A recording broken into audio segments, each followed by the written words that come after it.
वो क्रिकेट खेलता था।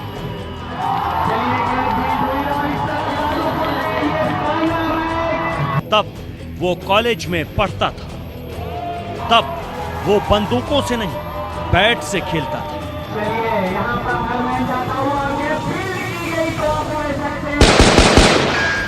ऑलराउंडर से पूरब का अंडरवर्ल्ड बनाने तक की सच्ची कहानी। ये तस्वीर गवाह है कि जब कोई गैंगस्टर बाहुबली नेता बनता है तो इतना बेखौफ हो जाता है कि समाज और कानून व्यवस्था के लिए खौफ बन जाता है। बात तब की है जब उस शख्स का नाम गैंगस्टर के हिट लिस्ट से दूर क्रिकेटर्स की लिस्ट में हुआ करता था। तब उसके हाथों में बंदूकें नहीं बल्कि क्रिकेट और बॉल हुआ करते थे। लेकिन एक छोटी सी घटना ने सब कुछ बदल दिया। यूपी जिला जेल के उस क्रिकेटर का नाम है मुख्तार अंसारी। लेकिन बहुत कम लोगों ने उसे क्रिकेट खेलते हुए देखा, लेकिन ज्यादातर लोगों ने उसे बंदूकों के साथ देखा। शूट आउट, जेल आते जाते वक्त सुर्खियों में देखा। बाहुबली मुख्तार अंसारी।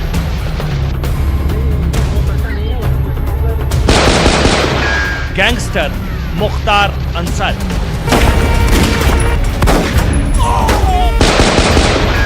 डॉन मुख्तार अंसारी। बाहुबली मुख्तार के गुनाहों की दुनिया के कई अनसुने और अनकहे राज जानने से पहले उससे जुड़ी एक शख्स के बारे में जानना बहुत जरूरी है।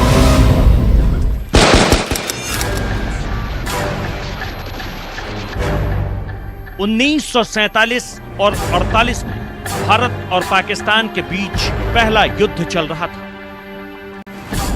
उस वक्त भारतीय जाबाजों के साथ सेना लेकर ब्रिगेडियर उस्मान जंग लड़ रहे थे। कहते हैं पाकिस्तानी सेना ने उन्हें अपनी सेना का मुखिया बनाने का ऑफर दिया, लेकिन उन्होंने तिरंगे का साथ नहीं छोड़ा। इस जंग में वो शहीद हो गए। तब गाजीपुर का मुख्तार अंसारी सिर्फ 17 साल का था।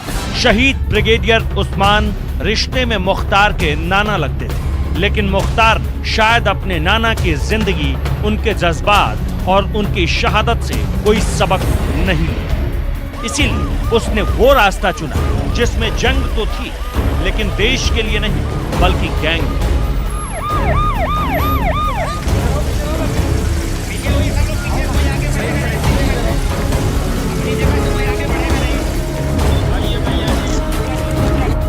उन्नीस 1970 का दशक था।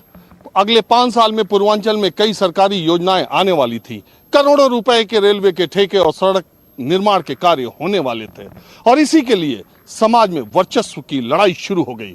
वर्चस्व के लिए एक गैंग की जरूरत थी और गैंग के लिए गैंगस्टर की, और इसी में एक गैंगस्टर का नाम है मुख्तार अंसारी। नहीं, उसमें बहुत ऐसा नहीं है, उसमें दूसरा मामला है, लेकिन अभी तक पूरा। जैसा कि इन पुरानी तस्वीरों में नजर आ रहा है, गाजीपुर के इस बाहुबली विधायक का जेल से बहुत गहरा रिश्ता है। यूपी समेत देश की कई जेलों में जगह बदल बदल कर गैंगस्टर मुख्तार को रखा जाता है। जेल में नया हॉस्पिटल बना है और उस हॉस्पिटल का उद्घाटन होना है, तो उसके लिए हमारे माननीय मंत्री जी, जेल मंत्री जो हैं वर्मा जी आएंगे। उसी के लिए मैं आया था और उनको हम लोग लाने की कोशिश में हैं कि वो आएँ जेल पर, और जेल में जो जो समस्याएं हैं बंदियों की, उन समस्याओं को, जैसे कि बैरिक टूट गई है, जो मेन वाल है वो टूटी हुई है। खैर, सलाखों के पीछे तक का सफर बिल्कुल अलग अंदाज में। हत्या, दर्जनों शूटआउट। शुरुआत हुई 1980 के दौर में। तब उसने जेल कभी देखी भी नहीं। तब उसे सिर्फ कॉलेज में साथ पढ़ने वाले छात्र जानते थे। गाजीपुर के मोहम्मदाबाद में रहने वाले पड़ोसी जानते थे। सब जानते थे कि मुख्तार बाहुबली नहीं बल्कि फास्ट बॉलर। मोहम्मदाबाद के लोग बताते हैं कि कॉलेज में उसे 6 फुटिया कहते थे। वो ऑलराउंडर था।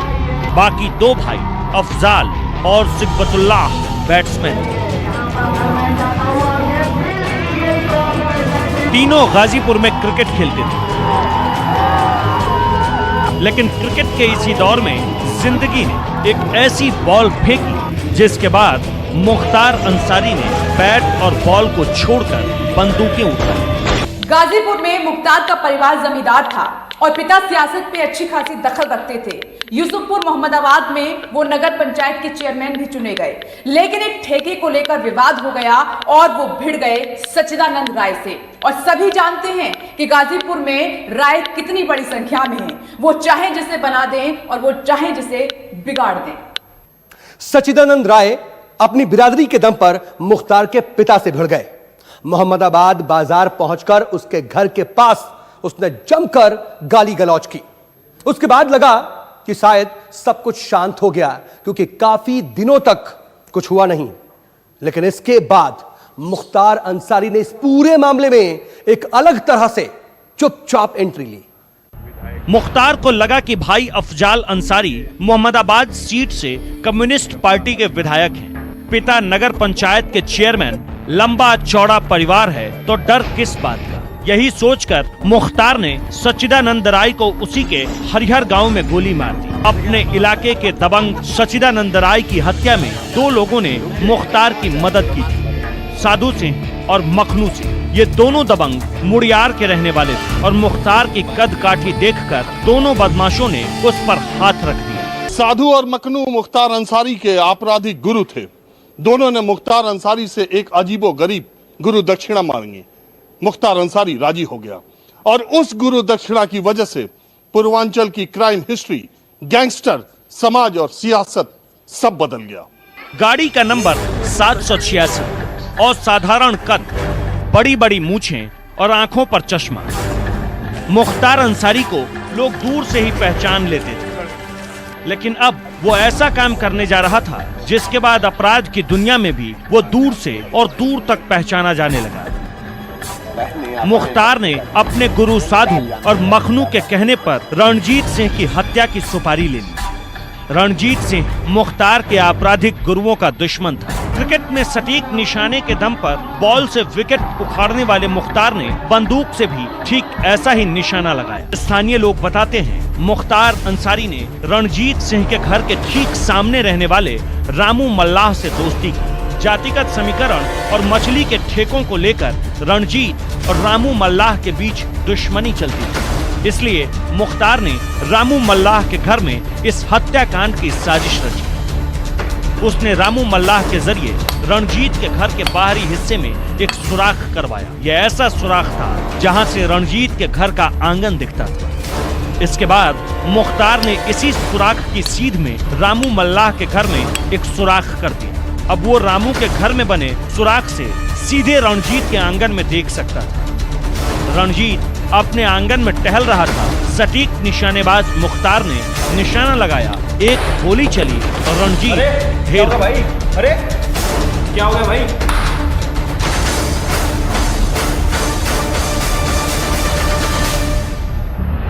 लेकिन जैसा कि माफियाओं के मामले में अक्सर होता है, पुलिस को इस हत्याकांड में मुख्तार से जुड़े पुख्ता सबूत नहीं मिला।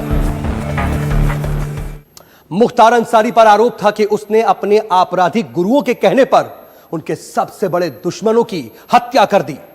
लेकिन अब बारी मुख्तार अंसारी के गुरुओं की थी। किसी को भी नहीं मालूम था कि दबंग रणजीत सिंह की हत्या के बाद वाराणसी, मऊ, आजमगढ़ और गाजीपुर तक क्या कुछ चल रहा है। 1988 में ब्रजेश सिंह ने अपने गुरु त्रिभुवन सिंह के कहने पर मुख्तार के गुरु साधु सिंह की हत्या कर दी थी और उसी के गढ़ में मुख्तार के लिए बहुत बड़ी चुनौती थी। और इससे पहले आपको बता दें कि मुख्तार ने कभी ब्रजेश सिंह को इससे पहले देखा नहीं था, लेकिन वो हत्या का जवाब हत्या से ही देना चाहता था। गैंगस्टर ब्रजेश सिंह और मुख्तार अंसारी का अपराध की दुनिया में उदय लगभग एक साथ हुआ था। दोनों अलग अलग गुट से थे, इसीलिए टकराव और उस टकराव में बेहिसाब शूटआउट बहुत आम बात थी। मुख्तार और ब्रजेश के बीच दुश्मनी लंबी चलने वाली थी, क्योंकि इस दुश्मनी की बुनियाद कई हत्याओं से तैयार हुई। इल्जाम है कि ब्रजेश के गुरु त्रिभुवन सिंह के 3 भाइयों की हत्या में मुख्तार शामिल था। इनमें से एक भाई राजेंद्र दीवान की हत्या तो बेहद शातिर तरीके से की। ये वही तरीका है जिसके लिए मुख्तार कुख्यात है। बताते हैं कि त्रिभुवन का भाई राजेंद्र वाराणसी पुलिस लाइन में तैनात है। वो दीवान था, इसलिए उसे राजेंद्र दीवान कहते थे। आरोप है कि मुख्तार ने वाराणसी पुलिस लाइन के अंदर घुसकर चलती जीप में उसे गोली मारी। चलती जीप से भी उसका सटीक निशाना चूका नहीं, लेकिन राजेंद्र की हत्या ने मुख्तार की हिमाकत को जग जाहिर कर दिया था। पुलिस लाइन में घुसकर हत्या करना सीधे तौर पर कानून व्यवस्था को चुनौती थी। अब मुख्तार और उसका गैंग पुलिस की नजरों में तेजी से चढ़ गया। गैंगवार की जमीन पर काली कमाई और खौफ की फसल उफान पर थी। इसलिए अब मुख्तार ने गुनाहों को सियासत के पर्दे में ढकने की कोशिश की। यूपी के गाजीपुर जिले में मोहम्मदाबाद सीट मुख्तार के खानदान की राजनीतिक विरासत मानी जाती है। 1980 के बाद से लगातार मुख्तार का परिवार ही लड़ता और जीतता रहा। यहाँ 60% से ज्यादा भूमिहार और करीब 7 से 8% मुस्लिम हैं। लेकिन मुख्तार और उसके परिवार ने जातिगत समीकरण अनुकूल न होने के बावजूद भूमिहारों के एक बड़े वर्ग को अपने साथ कर लिया। ये सीट मुख्तार के भाई अफजाल के पास थी, इसलिए मुख्तार ने गाजीपुर सदर का रुख किया। 1991 में उसने गाजीपुर सदर से गुलाब के निशान के साथ निर्दलीय पर्चा भरा। मुख्तार ने सोचा था कि बंदूक के दम पर वह चुनाव जीत जाएगा, उसके गैंग की दहशत उसे वोट दिलाने में कामयाब होगी। लोकतंत्र की लड़ाई में जनता ने उसके दहशत को पहली ही बार में खारिज कर दिया। बात सिर्फ सरकारी ठेकों के लिए गैंगवार की होती तो लोग शायद गौर नहीं करते, लेकिन मुख्तार पर अवैध रूप से लोगों की जमीनें कब्जाने का आरोप लगने लगा। अब उसी के गढ़ में लोग उसके खिलाफ पुलिस में शिकायत करने लगे। जब उसने जो है मोह की धरती पर कदम रखा तो पहले तो हल्की फुल्की राजनीति किया, उसके बाद हमारी जो है धार्मिक ठाकुर जी की ज़मीन है, कुछ सरकारी ज़मीनों पर जब अवैध कब्जा करना शुरू किया, यूनिवर्सिटी के नाम पर विदेशों से पैसा लाने के नाम, जब उसने ठाकुर जी की ज़मीन कब्जा किया तो उसके खिलाफ हमने जंग जो है छेड़ी। और उसके जंग छेड़ी तो उसका नतीजा हुआ कि काफ़ी दिनों के लड़ने के बाद जब ज्ञान प्रकाश त्रिपाठी जी आए तो उन्होंने ठाकुर जी की ज़मीन पर भूमि पर जब कब्जा किया तो उस पर 60 आदमी पर गणेश दत्त मिश्रा के साथ FIR दर्ज कराया।